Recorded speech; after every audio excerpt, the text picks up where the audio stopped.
bienvenue dans votre émission Reporter. Maman Misango, Lelo Ameme Libino, l'un des combattants de l'IDPS, moi Namboka, fils Moukoko, à qui nous disons bonjour monsieur fils Moukoko, comment allez-vous? Ça va, moi ça peut me Rebecca, le nom de la Bible. Nazane Sengoyo Yambayo na temple de la vérité, où il y a siège, il y a association na Kambaka, na Kacha IDPS, armée des bâtisseurs tisékélistes. Donc, on a pas si la meilleure venana, on a nous les téléspectateurs, nous sommes à ce moment. Merci. Fils Moukoko, un des combattants de l'IDPS, un Bissika Otozwami. Monsieur Fils Moukoko, arrivé à Pape Nakati démocratique du Congo, est-ce un impact ni pour un problème au État du D'abord, na copé sao babengi boye ibola na Pape. Donc voyage papal au visite na République démocratique du Congo et ça na babengi signification munene, c'est-à-dire le Congo est en guerre pendant beaucoup d'années. Pape au ambassadeur il y a bateau bazala na pasi ndenga ambassadeur il y a Ukraine ndenge pe azalaka ambassadeur ya ba peuple indigène ya ba Amérique latine et consort. Il est venu au Congo parce que na Congo ba guerre imbécile et commettre ba bengi ba veuve et commettre ba bengi ba orphelin et commettre ba bengi ba violence faite à la femme. Donc d'abord à yépe ko sala ba bengi consolation na la population congolaise, surtout il y a est ya Congo. Deuxième raison, il y a visite à Pape, Ezake, Pape aye na Congo, pour na kosenga ba Congolais, pour Congo, ils ont bengi pays solution par rapport à makambo etali réchauffement climatique. Sans Congo, Mokileko Zika. Pour votre information, Rebecca, forêt Amazonie à Brésil, ils ont déjà exploité la superficie à République Suisse. C'est-à-dire comme il est faible. Le monde compte pour maîtriser le réchauffement climatique na Congo. Papa Awa, d'abord c'est ça, c'est aussi à part étiquette né à gardien de la religion, à Zapé chef d'État à Vatican. C'est Zapé où il y a diplomatie, il y a président Félix Tshisekedi. Donc, à Oyambaye comme gardien de la religion, comme peu homologue. Ok, M. Fils Moukoko, parlons de la vie politique en République démocratique du Congo. Critique sur la vie politique en RDC. Tout ce monde a parti politique et botami bilan et belé le maïou. Est-ce qu'il y a vraiment ils ont causé malcroissance dans la vie politique en Bokanabiso? D'abord, malcroissance dans la vie politique en Bokanabiso, et ça à cause ya ba bengi attitude ya ba politicien. C'est-à-dire baloba donc ils a à cause ya ba bengi ndenge ba homme politique congolais bazozwe la politique d'abord les a bengi la gestion de la cité. Mais à Congo batu ba komi kozwa ngone ti ezaki l'occasion pour devenir riche. Vous comprenez? Yangonde ezo sala ki malcroissance ekoka kozala. Mais kolobake malcroissance na vie politique ya Congo ezadi na ba bengi multiplicité ya ba parti politique, ça je dirais. Est-ce que c'est important que ba parti politique ait la plus de 1000, plus de 500 partis politiques na kata mboka mo? Nous avons lité tinga ba benga nga Tshisekedi ya Nouveau Testament. Père nanga politique à l'état pour na ba bengi multipartisme intégral, c'est-à-dire total. Mobutu avait proposé un multipartisme à 3 ou peut-être quoi nous allons un peu binaire et désintéressé dans la politique. Ah, oui. Le multipartisme à 3 Mobutu a proposé qu'à un père, namoni ola type maréchal wana, ezalaka un père UDPS na iferi à Ngouz Carlibon de place de Baba Kyungwa Uta, ba ministre Christian Mwando Bauta. C'est-à-dire, et Mobutu proposait 3 partis politiques. Ok. Mais Tshisekedi avait dit, la vie politique, comme ça concerne tous les peuples congolais, on ne peut pas les limiter. Mais il y a un problème, on peut avoir 10 000 partis politiques, mais les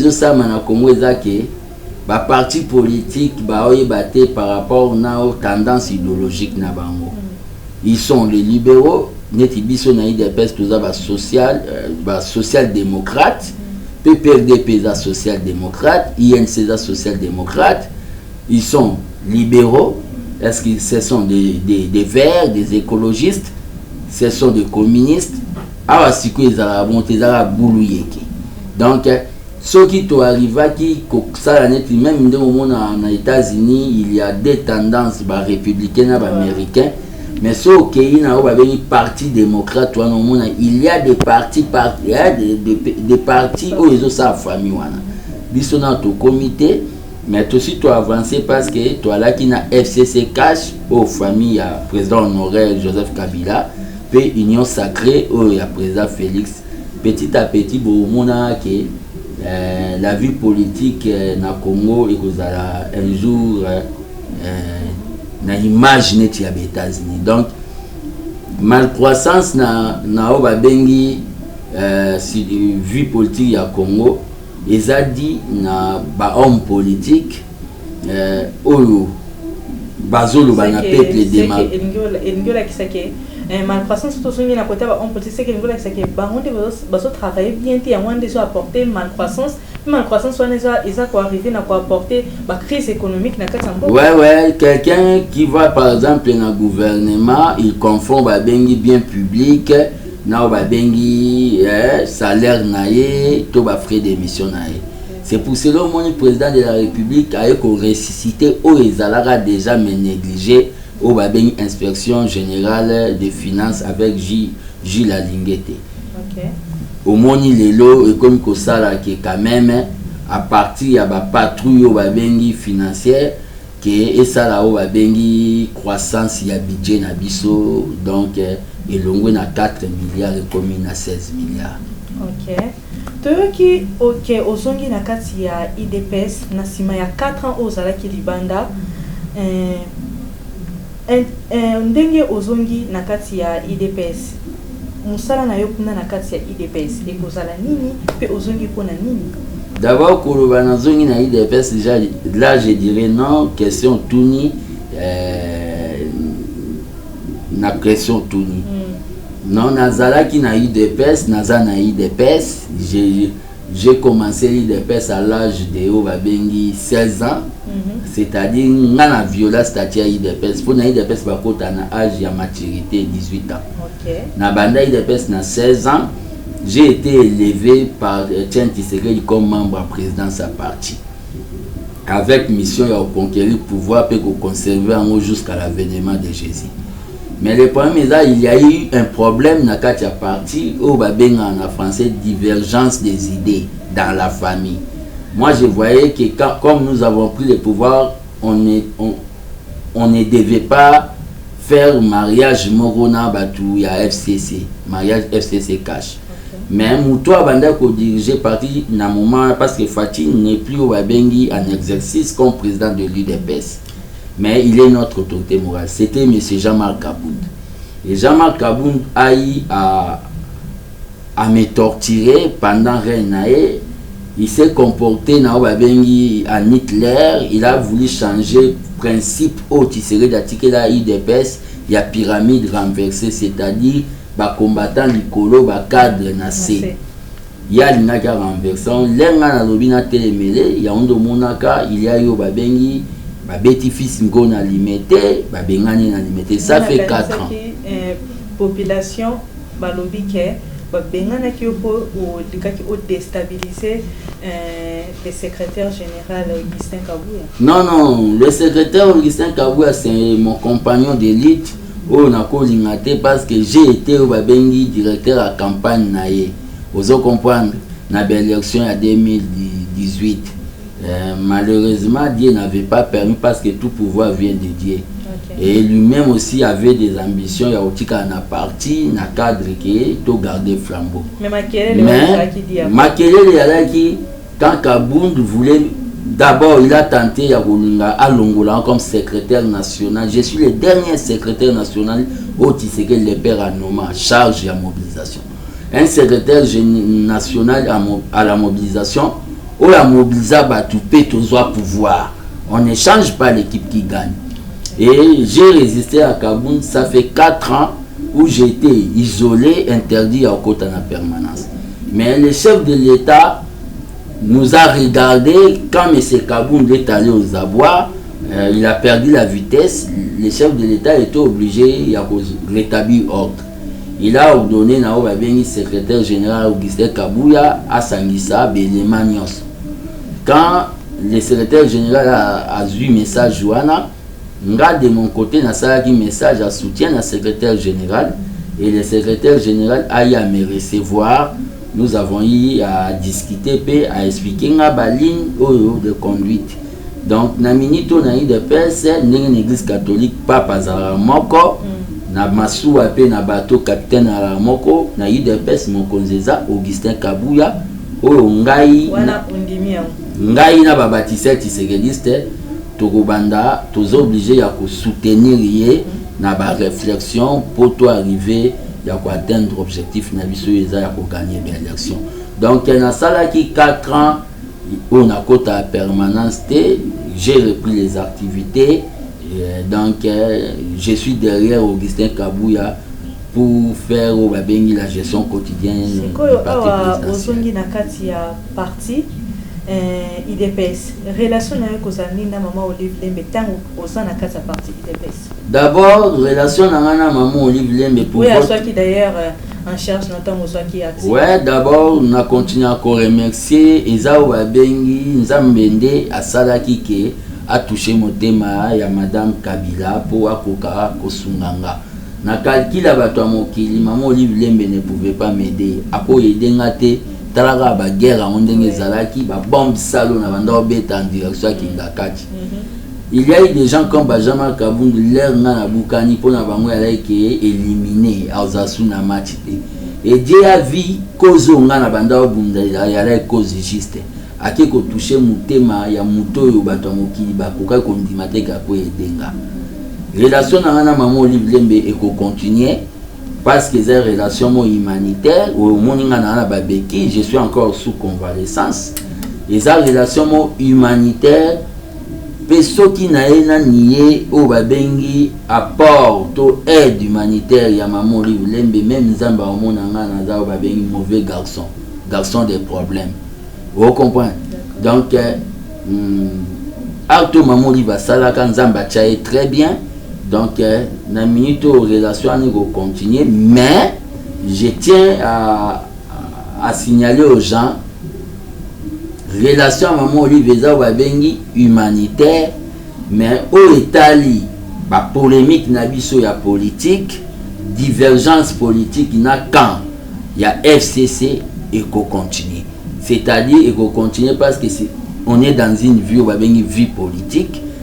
Donc ça n'engage pas ou action humanitaire à Maman Olive.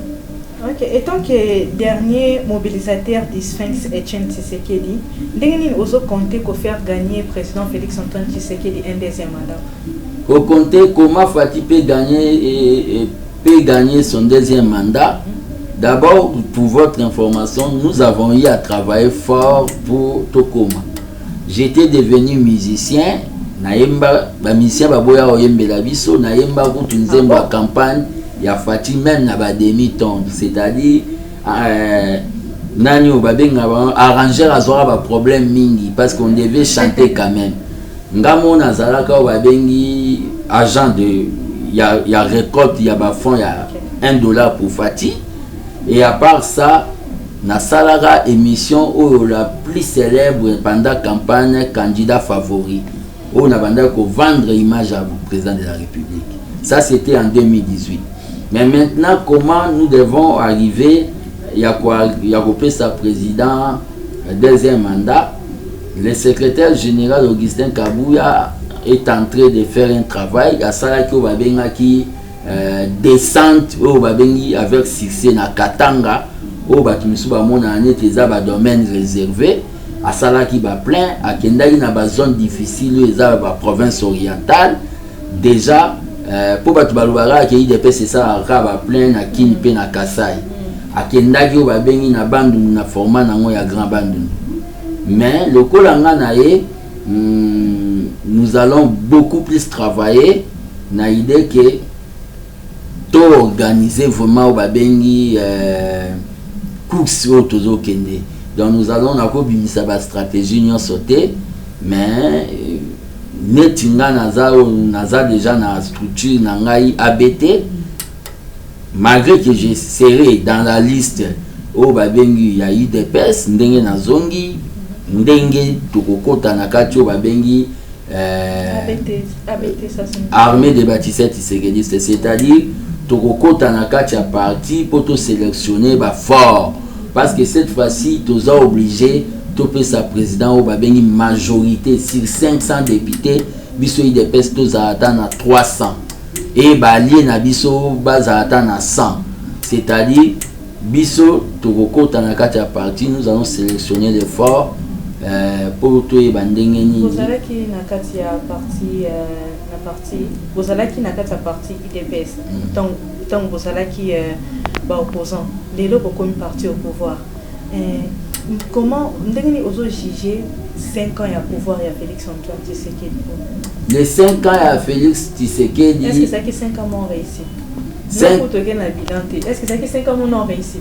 5 ans c'est et coquina nouté, mais malgré le vent et marée, on n'avait pas une majorité dans le Parlement, dans le Sénat. Le président de la République a maintenant une majorité dans le Sénat. Et c'est au moins un peu exceptionnel dans le monde. Et ça a rarement renversé la majorité en court mandat. Vous comprenez? 5 ans, à présent Félix, moi kobanga o babengi mbongo à l'état ekoti mwa muke ozo comprendre donc bato bazomona baosalo babengi abuki pompe essence olie bata kangai bakangi epete. Donc le problème a dit que na 5 ans quand même on a état de droit, 0 prisonnier politique. Donc à part bato misusu basala ba acte ou les délit de droit commun au bazana ba kacho mais ba olinga ba komisango politique. Donc c'est ça on a les 5 ans pour nangai on a quand même marqué au babengi empreinte na biso ya le peuple d'abord. Nakati ya opinion ba personnalité politique misusu bazo lobake bilan ya Fachi et ça négatif, notamment maman Olive Lembebe a ce jugé bilan ya Fachi échec sur échec. Maloba mboka. Ouais, bilan ya Fachi pour na biso eza o babengi largement positif. Pe na olobana batu, nous sommes dans une démocratie. Tous en a récité au bilan à la cas positif. Et nous ne sommes pas au babé dans un pays de monopartisme au bilan à la cas positif. Nous sommes la République démocratique du Congo où des fois, une fois le président Honoré Kabila Lobake, des fois mes collègues présidents me demandent pourquoi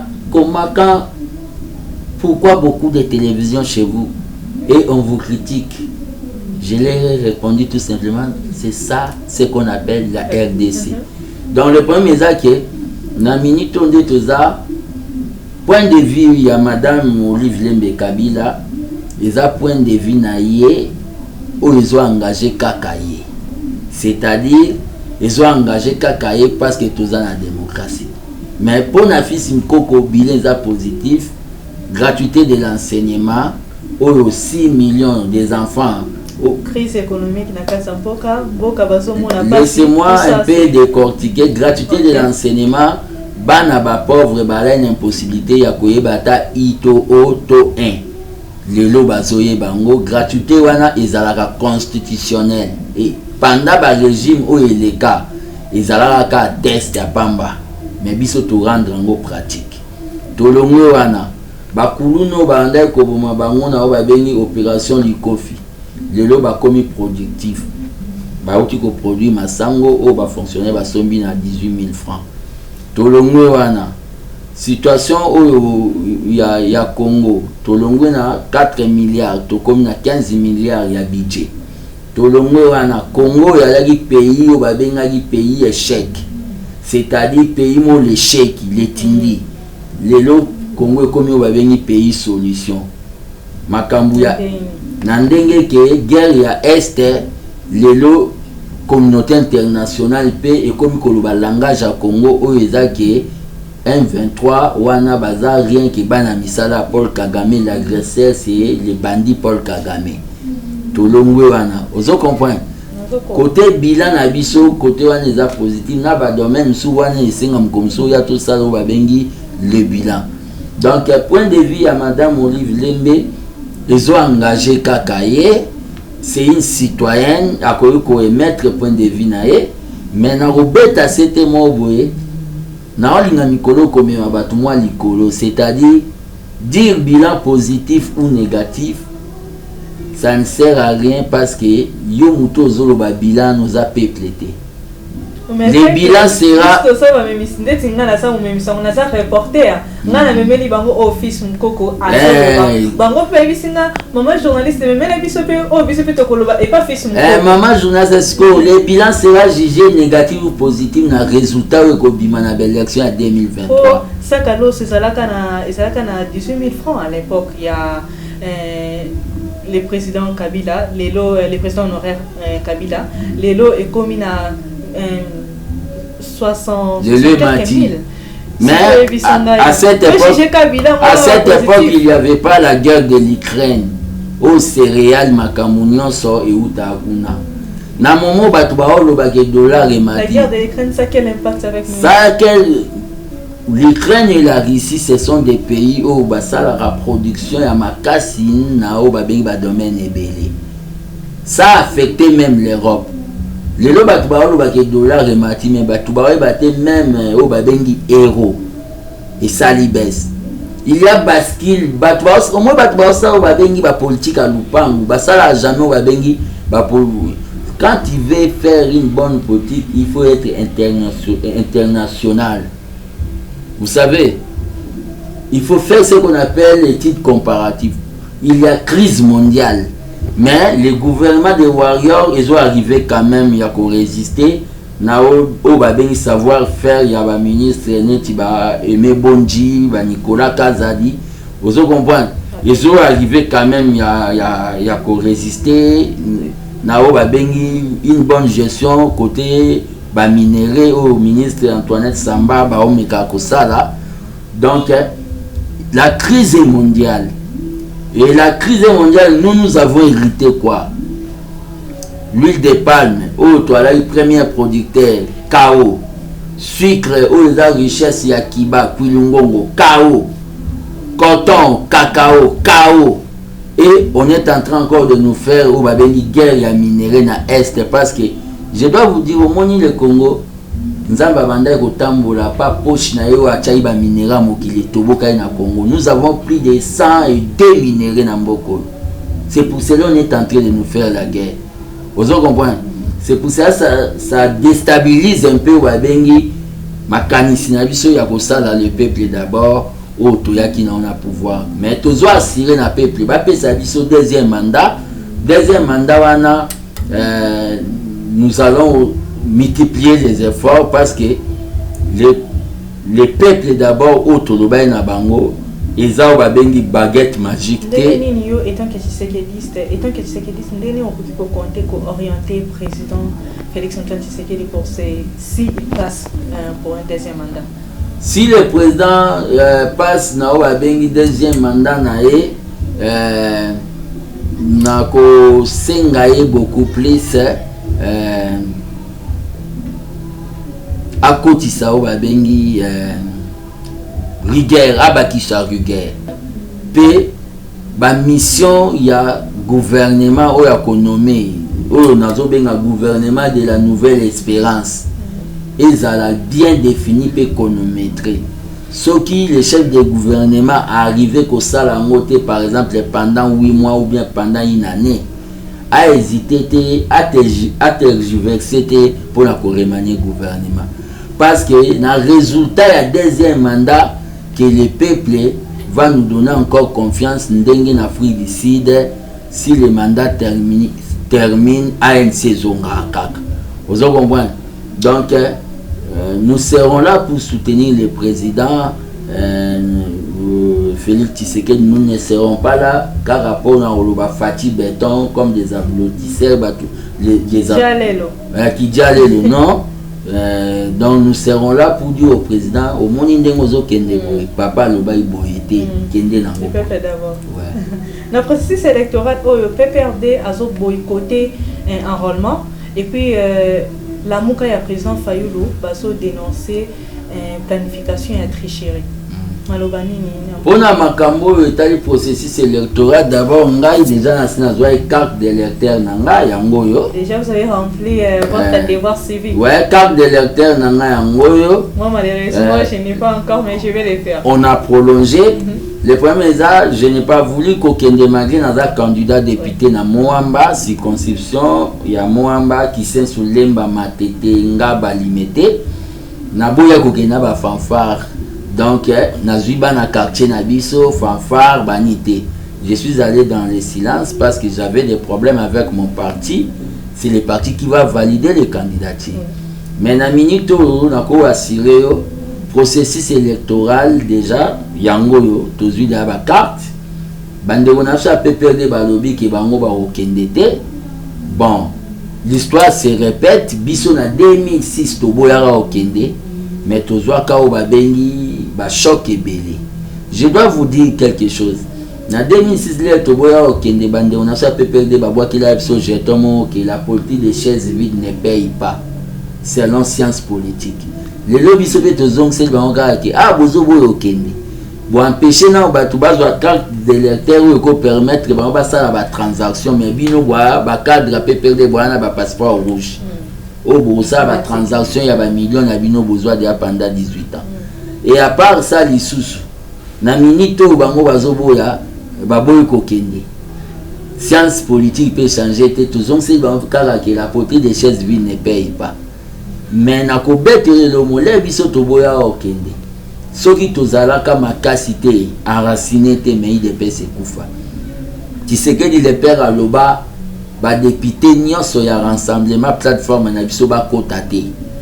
Oyebi ke Fayoulou ala na rassemblement kota vient dans Franck Diongo kota ba pesa raison qui va okende bunda dans les institutions. Muta kota teka Félix Tshisekedi comme député. Dans la minute bango wana balobi ba ok élection te oki déjà ministre soki ya justice ya kala alongwe boshaba alongwa ye union sacrée koto Jani Mabunda pe alongwe vous comprenez. Et ça va conséquence, il y a politique des chaises vides. Vous comprenez? Il y a un monde biso tozo yebisa batuke va s'enrôler massivement pour contrôler le pouvoir. Pour la mambo, il y a président de nuit Martin Fayoulou m'a dit Martin Faden House au planification et la tricherie. Pour au contrecarrer tricherie. Mais vivra en 2018, il a été peuple balobi qu'il a été triché. Peuple à wapi. Peuple RDC balobi que Martin Fayoulou a été triché na niveau ya CENI. Tala au moins ba biloko musu batu balinga baya nango. CENI wana yala ya biso ya IDPS. Yala ya biso ya IDPS te. Soko poli des fois il faut la élégant ya ondima de fait oui bandeni oko se ressourcer pour se relancer. Le problème qu'il y a Martin Fayoulou, non, moment où quand un politicien a constaté qu'il y a une planification, il y a tricherie à Salaranine. Azwako babengi ba précaution. Donc à cause babengi ba témoin na ba bureau nyonso vote, expert na bango, vous comprenez? À cause babengi centre de compilation na siège na ya parti. Venir dire non. Vous savez Batoubaolo Kadima n'est pas de l'IDPS. Les gens ont vu Kadima en contradiction il y a quelques jours. Now babengi secrétaire Patricien Seya. Ou a délégué Nabiso na Seni. Comment so Kadima la Moutaï de PES bako se contredire na honorable Patricien Seya. C'est que prouve que Kadima a Moutaï de PST. Vous comprenez? Tozolo balanda ba politiciens ils se sont pas préparés na l'élection. Biso IDPS toza pas même machine, biso toza usine ya politique. Nous nous sommes préparés aux élections. Karaté, le secrétaire général Augustin Kabouya, na président ya Bengi commission électorale du parti na biso Jekmen Chabani, bako lancer Bengi séminaire ya formation ya observateur en matière des élections. C'est-à-dire l'air bako lansango, ça sera pour démontrer à l'opinion nationale et internationale que nous sommes prêts pour les élections. Donc nous sommes prêts pour les élections. Bato bazo lingababo élection, ceux qui voient na bango et arriver pour s'imposer, baebake bangonde bazaba auteur compositeur ya babengi glissement et le président restera en fonction conformément à l'article 70. Quand il n'y a pas élection, il reste jusqu'à ce qu'il y aura élection. Vous avez entendu Fils Moukoko, l'un des combattants de l'IDPS. Ils sont prêts pour les élections et ils soutiennent l'élection et il appuie le président de la République. Vraiment, c'était un réel plaisir d'être avec Monsieur Fils Moukoko, l'un des combattants de l'IDPS. Monsieur Fils Moukoko, on a la question de Souka au Funatunayo. Question outre question politique au Natunio. Avec toute sincérité. Supposons que Okutana Félix Antoine Tshisekedi Tshilombo, président de la République, Nakati a son cerf moko, rien que Binimbali. Moi, comme Madame Noronel, il faut que ces années. Mon d'abord, mes respects, mon président. Ok, d'accord. Vous avez entendu mon respect, monsieur le président. Félix Antoine Tshisekedi Tshilombo. C'était un réel plaisir d'être avec Monsieur Fils Moukoko, l'un des combattants de l'IDPS. Il a été gravement blessé, mais gloire à Dieu, vous l'avez vu. Merci Monsieur Fils Moukoko, c'était un réel plaisir de vous recevoir dans cette émission Reporter. Maman Mimisango, Nenge Tolbaki Nebandeli, Azalaki, Lelonan Deko, Fils Moukoko. Avant de se quitter pour cette émission, Monsieur Fils Moukoko, un mot de la fin. Mot de la fin, on a plaisir de Nayambio à temple de la vérité pour la première fois. Les gardiens du temple de la démocratie, des retours déjà limités, respect à ordre établi par le président de l'UDPS, notre autorité morale Fati. Donc tout pouvoir vient de Dieu, respect à Augustin Kabouya Mwanabouté. On est là pour les soutenir. Ndengue Aaron Alaï Pembeni à Moïse pour les soutenir. Je lance déjà appel Moro Nabao Babengi ba mouvement fatiste nyonso pe ba mouvement Tshisekediste nyonso ba ko ka contact nanga na numéro nanga weza plus 243 85 084 65 55 plus 243 85 084 65 55 eza na moi masolo moko boye. Il faut tout préparer ensemble parce que c'est dans l'unité que nous allons vaincre et nous allons conserver le pouvoir jusqu'à l'avènement de Jésus-Christ. Parole de Fils Moukoko, c'est dans l'unité que nous allons vaincre. Merci les téléspectateurs, nous sommes arrivés à la fin de cette émission. Je remercie notamment les boss Zéphirin Nyanga, le bien régi des autres. Merci beaucoup papa et je remercie notamment toute l'équipe technique qui nous ont accompagnés dans cette émission. Je remercie El Capo, je remercie Grâce et Fessola pour le soutien. Tout le monde qui me soutient, restez branchés sur ces programmes. Quant à moi, je vous retrouve prochainement. Au revoir.